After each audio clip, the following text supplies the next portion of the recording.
The baby was on the dance floor in the middle of this bowls club, and women were putting their handbags around it and dancing. We wore jeans and sandals, and it was just come as you are and let your hair down. We say it's like when you go into a women's bathroom and you know how you always meet your best friend in there, you just become the most supportive version of yourself. You don't know the person, but you're in a cubicle. All of a sudden you're swapping your entire life story. That's what we're seeing on the disco club dance floor. The satisfaction we get when we've been in these inner city, gigantic venue locations, and you just see a sea of sequined women taking over the streets. Sarah and Lise, welcome back to the Stella podcast. Thank you for having us. We love being back. Thank you. You are on the cover of Stella today, the final Stella for 2025.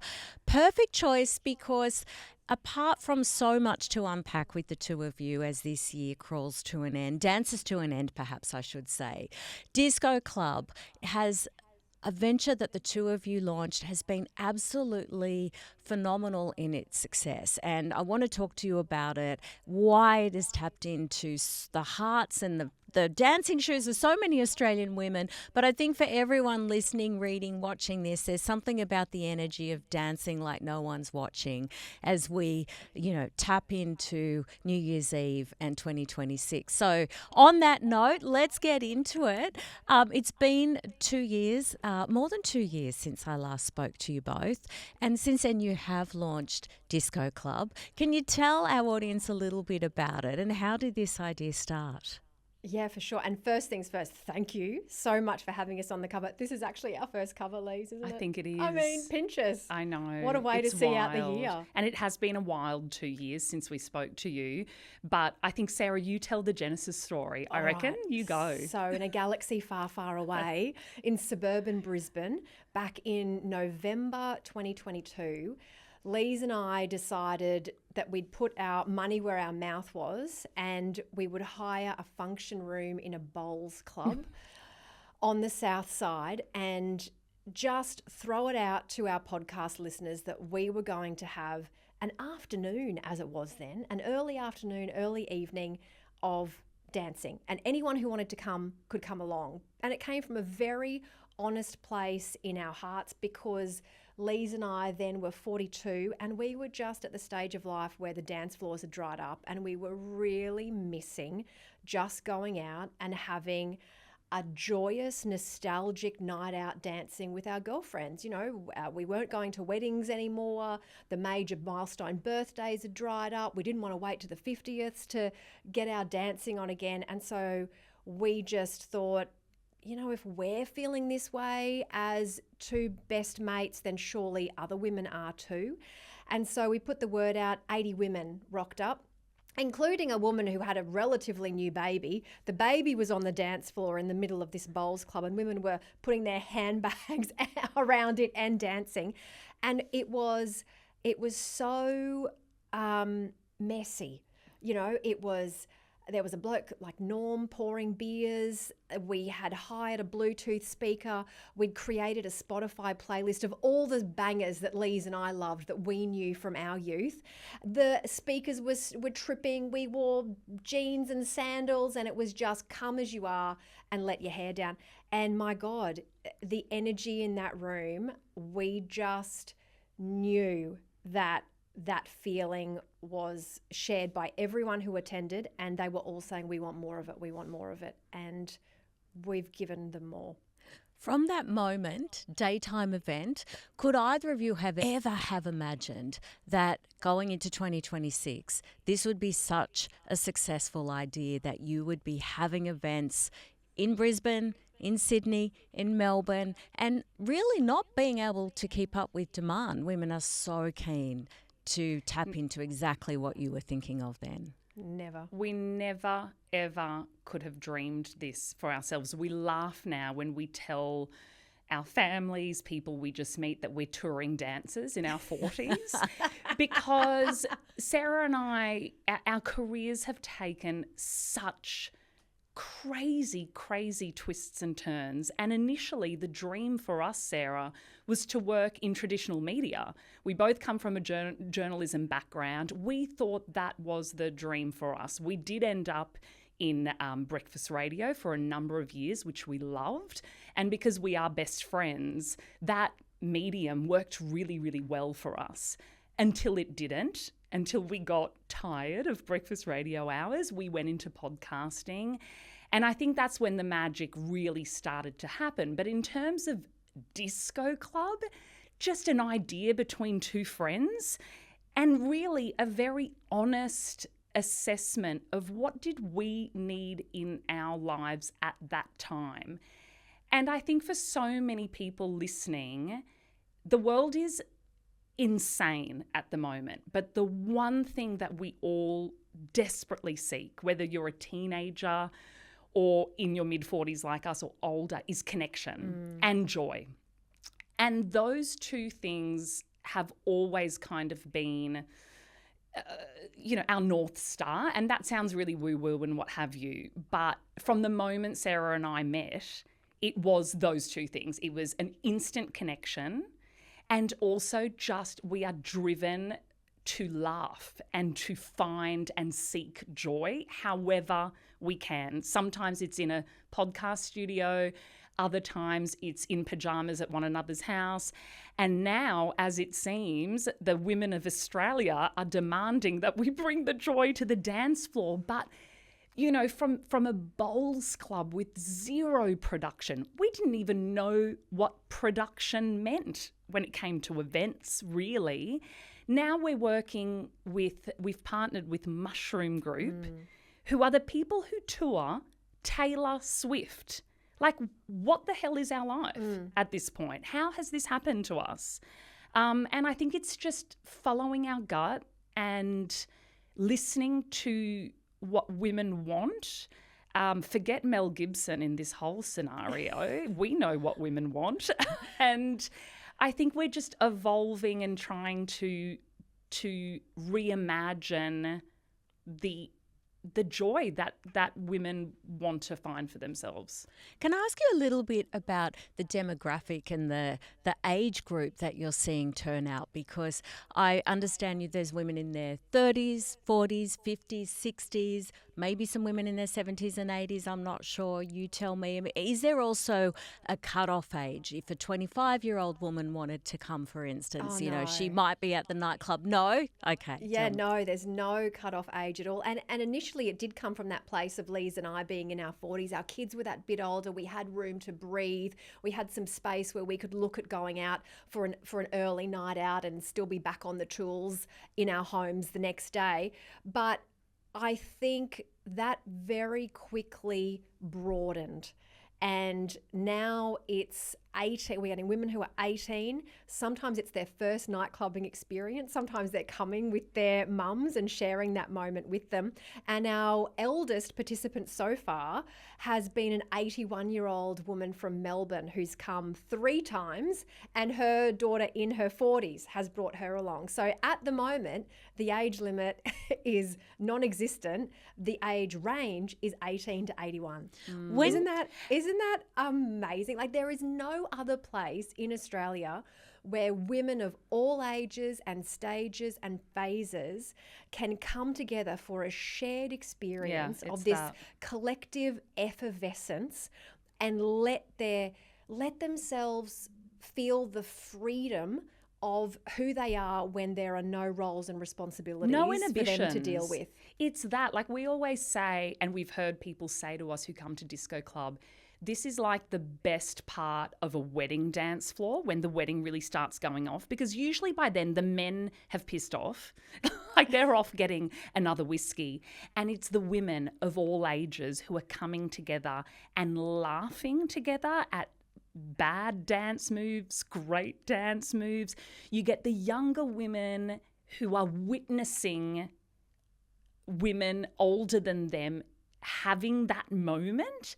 There's something really, really special about that. And interestingly, we are also getting those women in their early 20s, Sarah, who sort of were that COVID generation of 18-year-old. They turned 18, they hit that milestone in the depths of COVID lockdowns.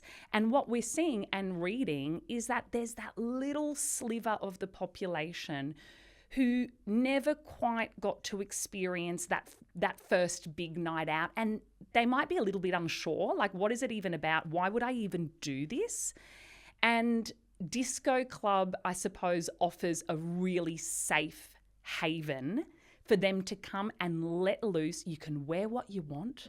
You can say, you can do what you want. You are among women. And we are here. I mean, we had that time in Canberra where a woman had rocked up. She looked amazing. Yes. But in the first 5 minutes of dancing hard, her top busted off her. Like, it was just something broke, total like costume malfunction. And our beautiful crew were just like, we're going to help you out. What do you need? We can get you a T-shirt, a crew T-shirt, what have you. And she just looked around and said, I'm just going to dance in my bra because I can. I'm hot and there's women here. I'm totally fine to do that. And so she did. And that is just for us the greatest compliment to be able to create an inclusive space where women can just be themselves and find themselves again almost.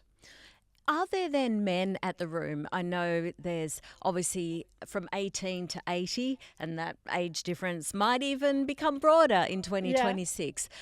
The elephant in the room is, are there any men in the room of the human persuasion? Well, there can be in the form of security guards. And I tell you what, it's the sweetest gig they ever get because there's no fights, there's no disorderly behaviour to break up. And I think that's another thing, Lise, and I love is when we see them start dancing along to the music just quietly. And I think you also see the shock on their faces at watching sometimes thousands of women en masse just be so happy.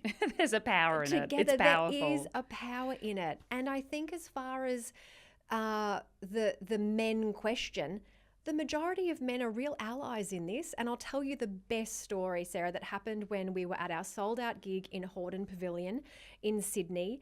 And we had word that there was a newly breastfeeding mother in the audience. And we learned that her husband was parked outside in the car and stayed there for the 4 hours of the event with their baby, and she would go in and out of the venue to breastfeed their baby. And if that doesn't tell you that there are so many blokes in Australia who understand that women need to let their hair down. They need to be with their girlfriends the same way they need time with their blokes and their male friends every so often.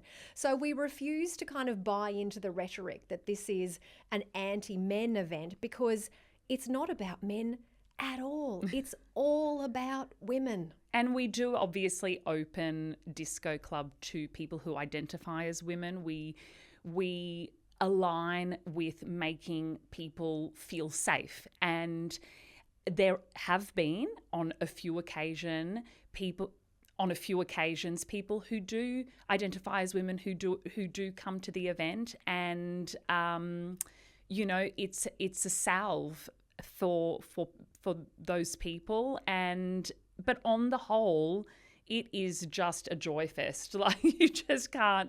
It's a wonderful, wonderful, special environment. And because everything is designed for women. Like, when I talk to my husband about it, he's like, I'm so happy for you. Oh, I do not want to go to that. Like, it is confetti. It is glitter. It is power ballads. It is just, it is girlhood. Yeah. And there's only one group of society that really interests. Yeah. And why I wanted to talk about that was definitely not to be doing, hashtag not all men, and start, I, like the two of you, I'm sure in my years on radio and TV, you get asked about, women's only gyms and why can't men go there? And I thought, well, there's lots of, men's only clubs around the world, lots of board. I mean, some might say Parliament is still a little bit like that in parts of the world. And hand on heart, Sarah, if any men want to go out and start a night out that's singing and dancing for men, they can have it. And I can guarantee you the women won't be knocking at the door to come in. And the other thing, the real thing here is that women and men can dance together anywhere else. There are so many spaces. There are so many opportunities. So it's certainly it's not exclusive in that sense. We have a lot of women who attend who then continue the night, like kick-ons, and they'll go meet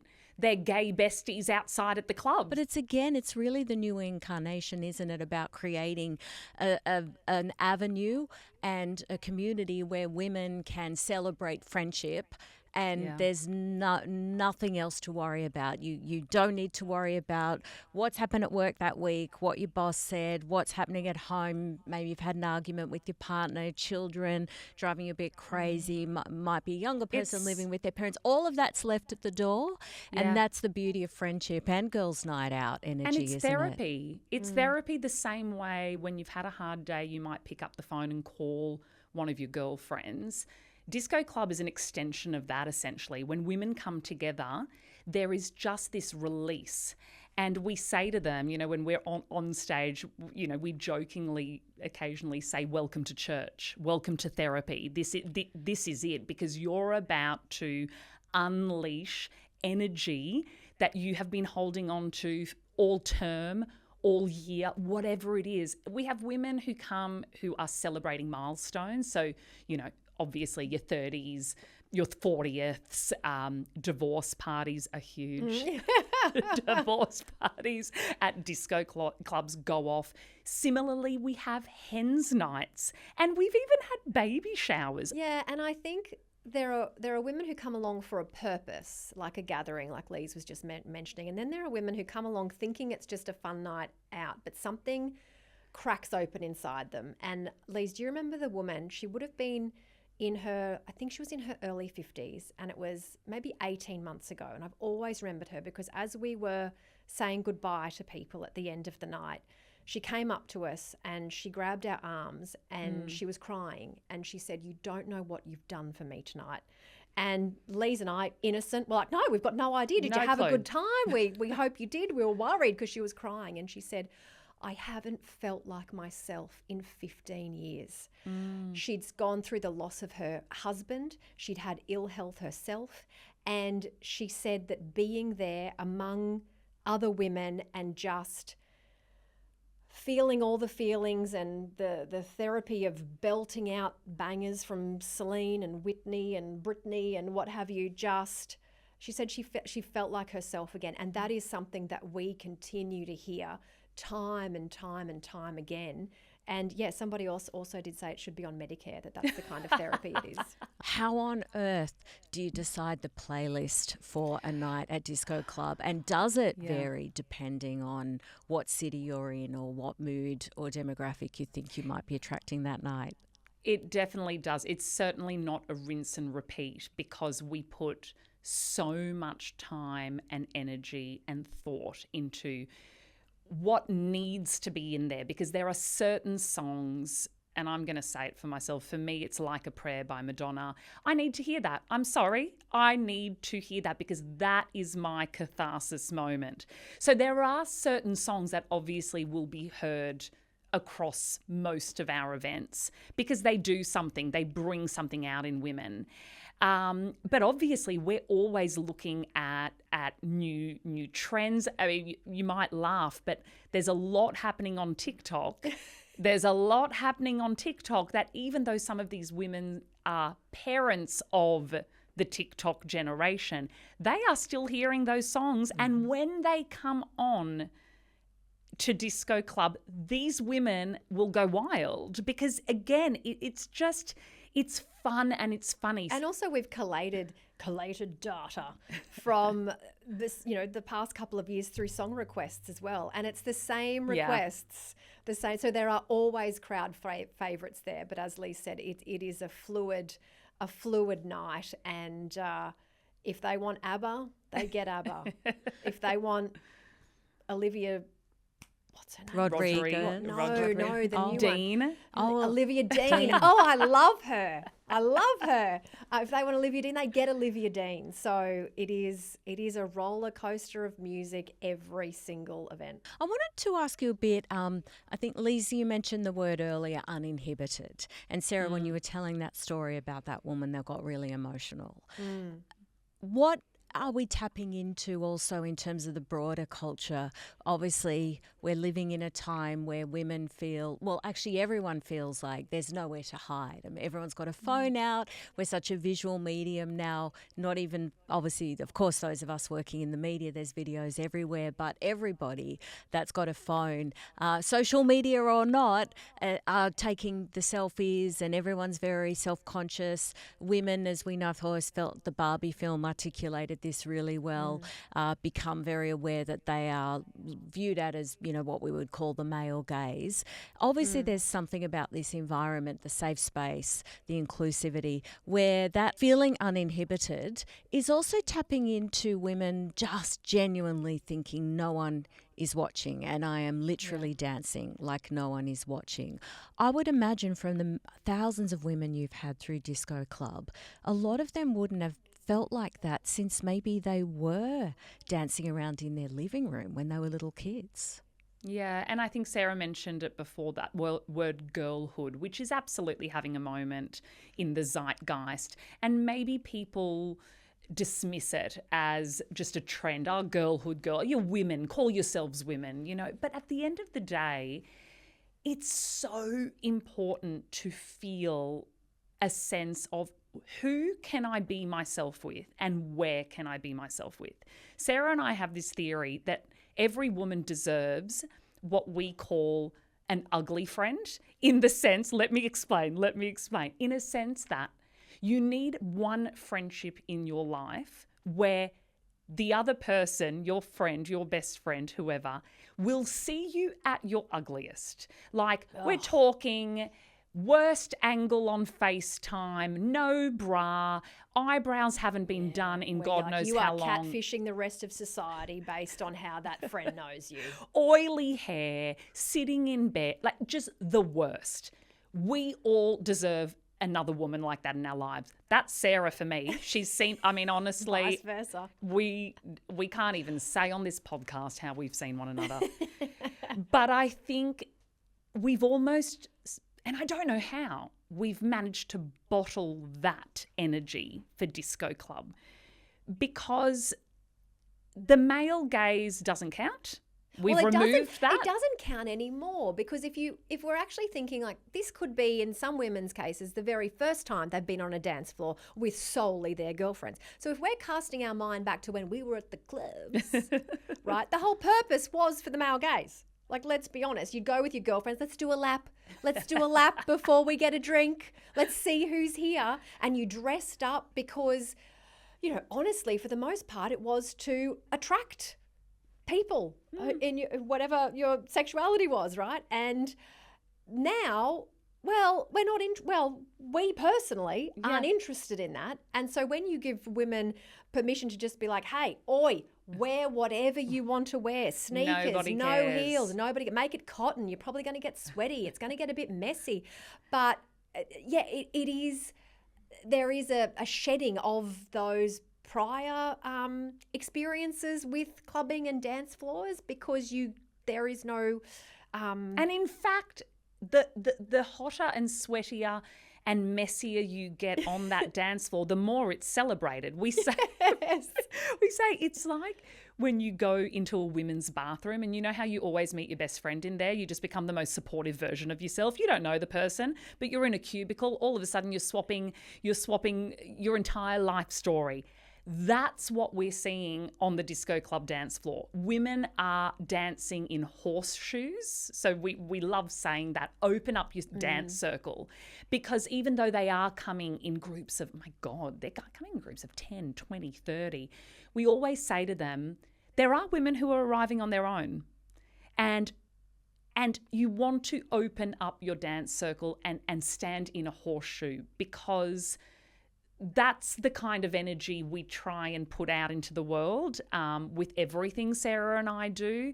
And we know that for some women, it's hard to go out there and make new friends, have new experiences, and just put yourself out there, even if it's not romantically, but just to step out of your environment and go somewhere. We know what we're asking of people, and for some it's a lot and it's really scary. So if women can behave like they do in a women's bathroom and be just their gorgeous, happy, welcoming selves, that's what we want to see at Disco Club, and it is what we see at Disco Club. Yeah, and the funny thing is too, we say to women, wear whatever you wear whatever you want to wear, and they just wear sequins. Like, and that's another thing that comes into the girlhood aspect of it. Like, give women the chance to just lean into A theme. the feminine, the theme, a group dress up. They will run with it. And God, the satisfaction we get when we've been in these inner city, gigantic venue locations, and you just see a sea of sequined women taking over the streets And that the would never humour. otherwise be there. The humour that these women have, I mean, we're all the same. There was one group of women, I think there were 40 of them. I don't know what the hell they were celebrating, but they were there for a good time. Come because one of the women had gone through her breast cancer treatment, and she was there. It was her 40th. She'd gone through breast cancer, and 40 friends all It was came with this her. massive group, but the leader of the group, because there's always one woman who buys all the tickets, gets everyone organised, tells everyone where to meet, right? We all know that woman, God bless her. She was holding, Sarah, an extendable mop. You know those like, what were they called? Swiffers? Yeah. Is that what they were called? And that was her guide. You know, tour guides around capital cities. If you get and lost, they're look waving, for the mop. and they're waving a flag. She had an extendable Swiffer. And I was like, I want to be your friend. This is who we've attracted. Women who are like, I know what I'm going to bring to Disco Club. I'm just going to grab this from behind the fridge and that'll do. Off we go. This is going to make the night run much more smoothly. I laughed so much. It's just so much silliness and joy. But I also love this idea of the fact that, as you say, you wear whatever you want for you. So that might be sneakers, really casual, hot, sweaty, who cares? But there would also be women that are going all out. Oh, yeah, well, that's Lise and I. I mean, do as we say, not as we do. We dress like drag queens. No, but I love that, Sarah, because I think, again, this is a whole idea that the male gaze also is... most women growing up, that they start playing around with makeup, it's normally the men in their life go, you look better without all that stuff. So a lot of it is for one another. So there's also a real beauty in the fact that you are going all out and you might be wearing hair and makeup or heels, or if you're the sort of person that can dance in heels all night, because you're not doing it to look good to the men. You're just doing it for yourself. And it's the friendliest nightclub too, because there's often sequin catches. So when you're dancing next to people or you're walking past them, the sequins will catch on other women's dresses. And that's how you meet people in 2025 at Disco Club. But I will say, for anyone playing at home, if you are coming, you better wear sneakers. You've just got to, because it'll ruin your night if you don't. We've got to tell them, Sarah. You can do a wedge. A sensible wedge no, if you like a bit of height. Don't listen to her. It's sneakers. You've got to do sneakers. We're here for you've got to have stamina. You've got to. Otherwise, you won't enjoy it. Just let us wear the heels. Let us wear the heels on stage. Well, Lise, that might be a good segue into my other practical question, which was, if you cannot dance, what do you do? You get the security blanket of knowing that nobody is watching you, that nobody is judging you, and that if you need to step clap for 3 to 4 hours, that's what you do. Or and just you still sing. have a cracking time. And also, as one of the founding mothers of Disco Club, am I not, Sarah, one of the worst dancers? Please, I'm fine for you to tell Australia. I am. I am. No, really? I don't. You say you are. I'm not a good dancer. You're just long-limbed. I'm not a good dancer. I love to dance, though, and that's the key. We don't care. I've grown up with friends who've danced since they were 3, who were doing Eisteddfods, who were doing this, who've had training, who've done ballet. I never did any of that. I don't know how to dance. Nobody's ever shown me. But it's always been part of who I am. I don't know why. I'm terrible at it, but it's still who I am. I love to dance. So I would just say, you've just stop. Put that aside. Disco Club is not about dancing. Can we even say that?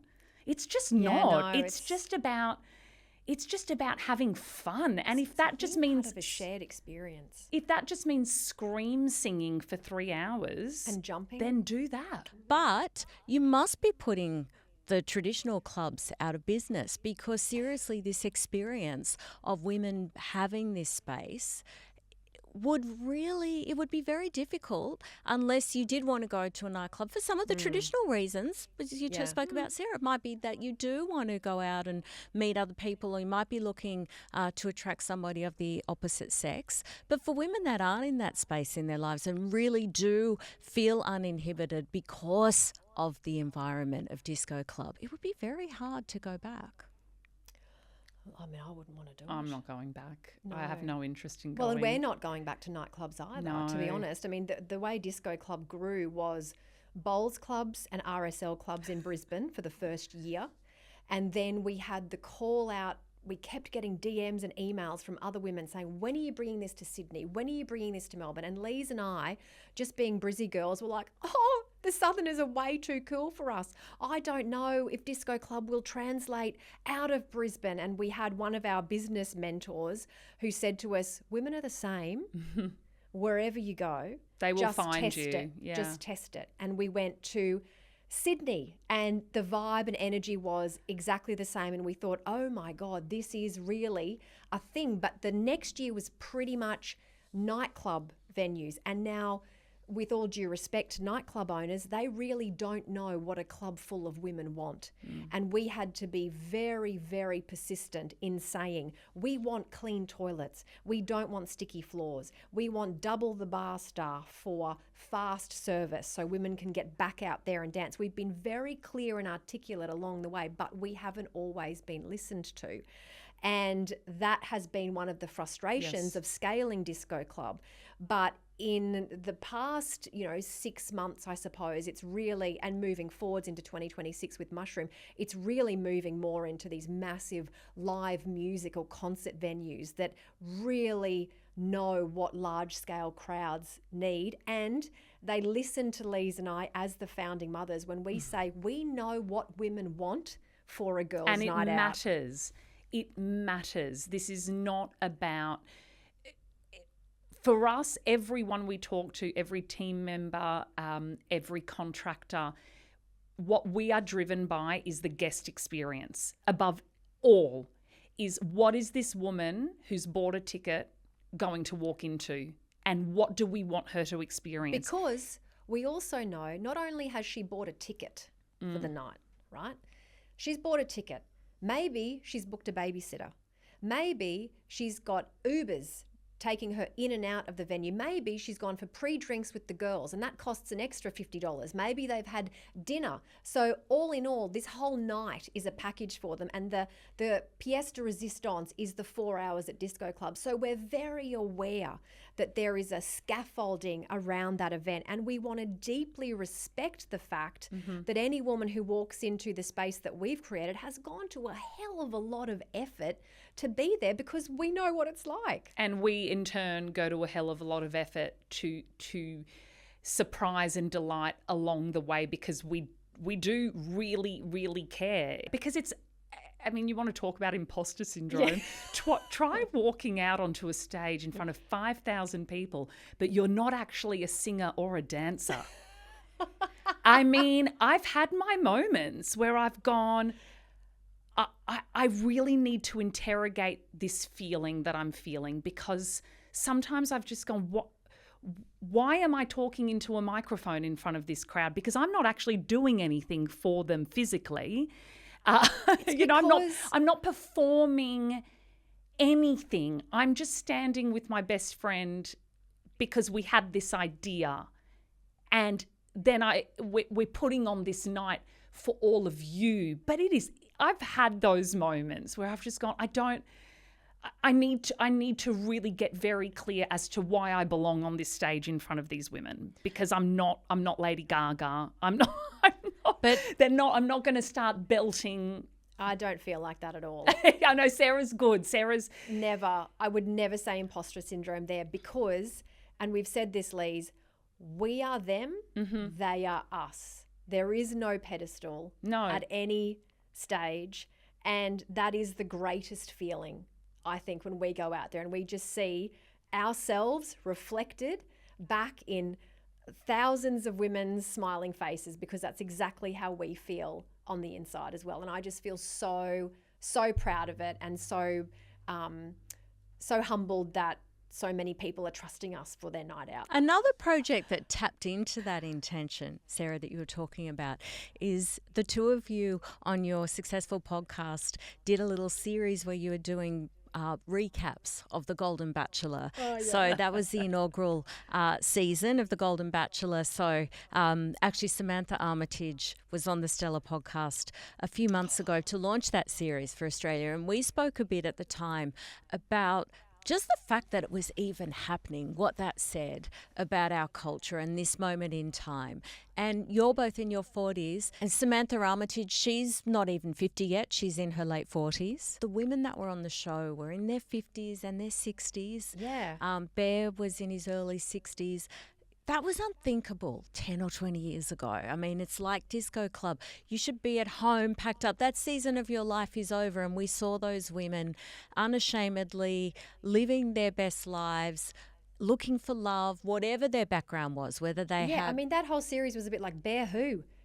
Less bear time, more women time. Get us to those women in the mansion and let's see what they're doing and what they're talking about and what stories So they true, have, because Sarah. they Had have to lived lives. search for his moment, for his name for a moment there. So you're right. But I wanted to ask you about that, because that was what your podcast recaps were tapping into as well, was simply the stories and the visibility and the experience of these women, all of their different experiences and paths and the ways they were approaching it, but just their permission to have that experience on national TV. Let me ask you a little bit about the reaction that you got to that and what it says as women in your 40s, knowing that unlike generations previously, I mean, you're both happily married, but just the fact that you don't have to be packed up. Business is, shop No, windows I mean, and closed. Lise and I did joke that maybe we could separate temporarily from our husbands next year and apply to be on the Golden Bachelor just so we could get into the mansion, because it looked like so much fun. And honestly, doing the Golden Bachelor recaps was a very spur of the moment decision for us. We decided to do it the day before the first episode aired because, like we've alluded to, if Lise and I have a gut instinct about something, if we're interested in something, we assume that other women will be too. So we thought, right, let's just do a recap and see how it goes. And part of us was actually, we were laughing going, I think recaps were cool 10 years ago. And we're so slow to things sometimes.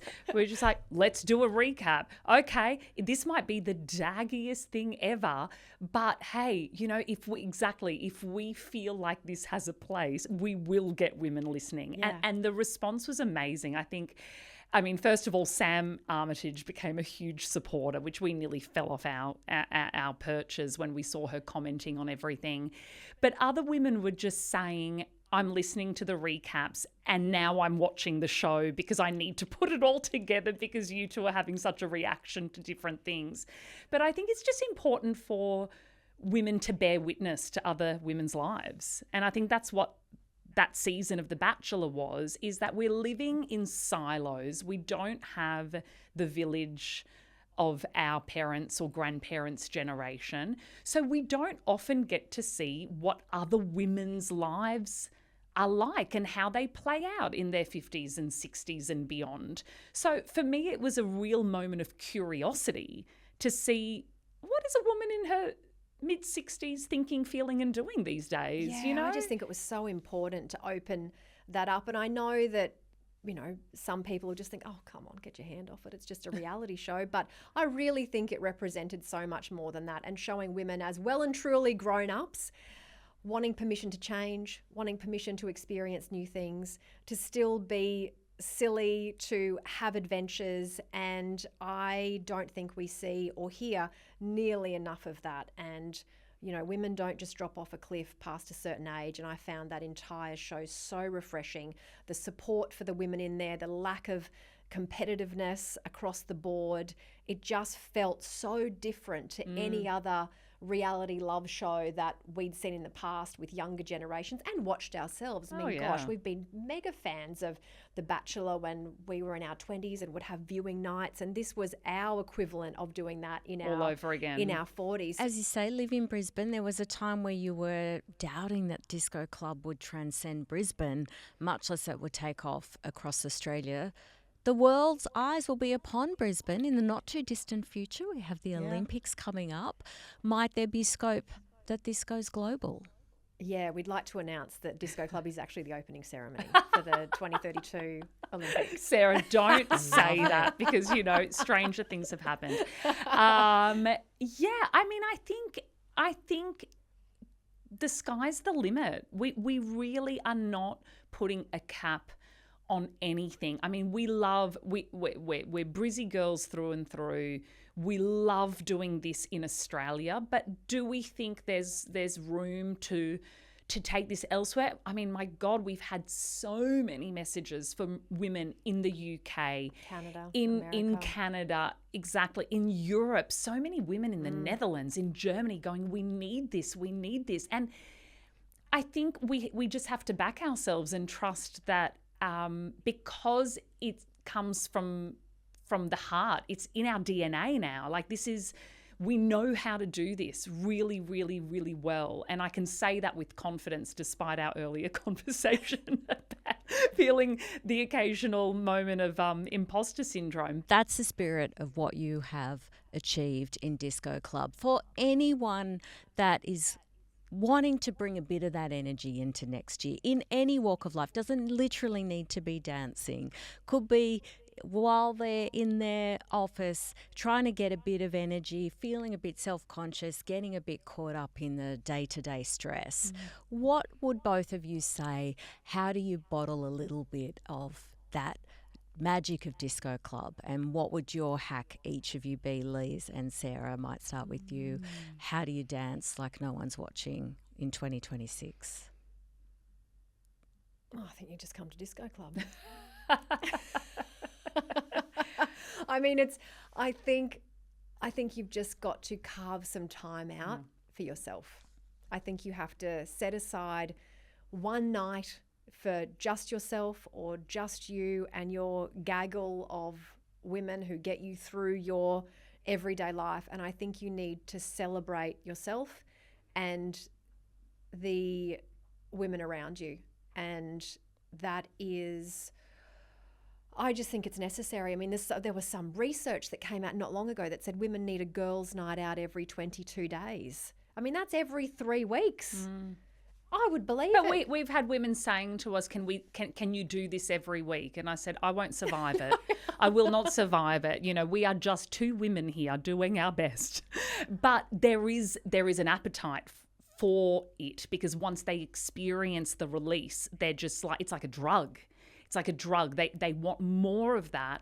So I think my advice would be less stress, more dance. Because I know we get caught up in it too. Life is busy. We have teenagers. We've got, husbands who work away, FIFO. You get caught up in school schedules and WhatsApp groups, and all of a sudden you're just this stressed out, burnt out version of yourself who's forgotten the simple pleasures in life. And I think that is great advice. It's been such a delight to talk to you both. Congratulations on a huge and very successful 2025. I know there's no such thing as overnight success. I think as your conversation has proven, everything that you have respectively lived through and worked on and created, and your friendship has actually resonated with so many other women across Australia. So there's nothing overnight about it, but congratulations nonetheless. Thank you so much for having us.